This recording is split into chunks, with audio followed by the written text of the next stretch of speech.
आपको किसी भी चीज की जरूरत थी तो मुझे आवाज दे देती है। ये तोड़ने की क्या जरूरत थी अम्मी?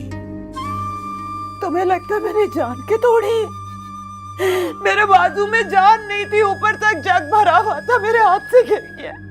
तो अम्मी आप मुझे एक आवाज देती, मैं आपकी एक आवाज पे भागती हुई आती, मैं डाल देती पानी। चुप करो। और हम के आगे तुम्हारे लहजे से कैसे शहद टपकने लगता है। बेटा मैं सारा सारा दिन अकेली भूखी प्यासी यहाँ पड़ी रहती हूँ, ये नहीं आती है। कपड़े बदलती है तो मेरे बाजू मड़ोड़ देती है। बाथरूम जाके घंटों बैठी रहती हूँ इंतजार में, ये नहीं आती। मेरे कपड़े, मेरे घर, मेरा बिस्तर, तुम देखो मैं ऐसे रहती थी। अम्मी आप क्या कह रही है? अरे मेरा खुदा गवाह है, मैं इनका अपने से ज्यादा ख्याल रखती हूँ। चुप करो तुम।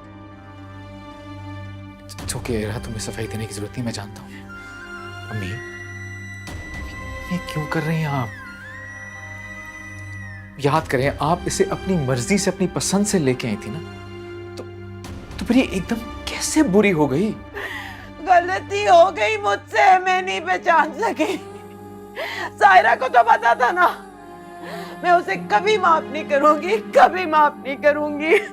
मेरी उस बहनों जैसी दोस्त को प्लीज कुछ मत कहिए, उसने कुछ नहीं किया है। सॉरी, आपने मुझे बहुत डिसअपॉइंट किया है। ये बीमारियों शिफा तो खुदा की देन है, तो फिर एक इंसान पे क्यों इल्जाम डाल रही हैं आप? ठीक है बेटा, तेरी आंखों पे इसके एतबार की पट्टी बंध गई है, पर मुझ पे एक एहसान कर दे, मुझे ईदी सेंटर छोड़ा खुदा के वास्ते। अपनी झूठी माँ को क्यों रखा हुआ है? अल्लाह मुझे उठा क्यों नहीं लिया?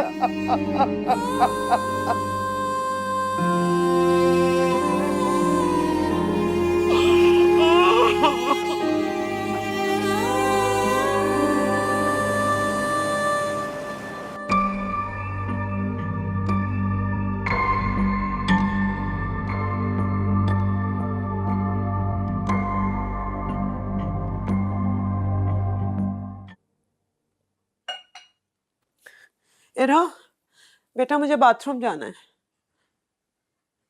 बेटा प्लीज वॉकर पास कर दो, मुझे बाथरूम जाना है। इरा, इरा मुझे बाथरूम जाना है, वॉकर करीब कर दो। अब समझ आया आपको मेरी शिकायत लगाने का अंजाम? एक एक बूंद पानी को तरसेंगी आप, समझी? खुदा के लिए बड़ी हूं तुमसे, रहम खाओ मेरे पे। रहम करूं आप पे? अगर मैंने आप पे रहम करना शुरू कर दिया ना, तो सारी जिंदगी आपका बोझ ढोती रहूंगी। क्या रहम करूं आप पे? तो रहम ही किया था कि मैंने आपको धक्का नहीं दे दिया, सिर्फ पल्लू पे पांव रखा। इसको रहम समझे, वरना आज मैं आपके चेलम के चावल खा रही होती। मैंने तो बड़े मान से तुम्हें बेटी कहा था।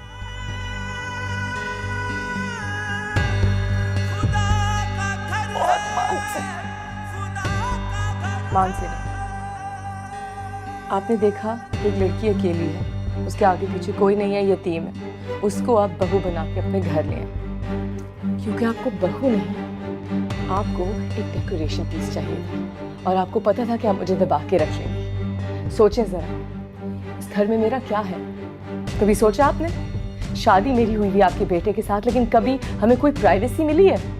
मैं अपने शौहर के साथ गाड़ी में नहीं बैठ सकती क्योंकि उसकी माँ ने आगे बैठना होता है। मैं अपने शौहर के साथ रेस्टोरेंट तक नहीं जा सकती क्योंकि उसकी माँ ने साथ जाना होता है, और उसकी पसंद के रेस्टोरेंट जाएंगे। मैं उसके साथ फिल्म देखने बैठती तो उसकी माँ के बीच में बैठ जाती है। आपको नॉर्मल लग रहा है? तो मान से अब कौन सी बहू लेके आई थी? शादी तो आपने उसकी करनी नहीं थी। मान से जिंदगी हराम कर दी थी आपने मेरी। और अब आपने अलम से कुछ नहीं कहना है, क्योंकि आपका बेटा शुक्र है थोड़ा बुद्धू है और मेरे काबू में आ गया है। इसलिए आपको वो उस रूप में देखेगा जिसमें मैं दिखाऊंगी। मान से शान से मेरे सामने बातें ना करें, ये ड्रामे मैं नहीं बर्दाश्त कर सकती। मान से खुदा के लिए वॉकर करीब कर दो। नहीं, मैंने नहीं करना।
कह रही थी कि आउट।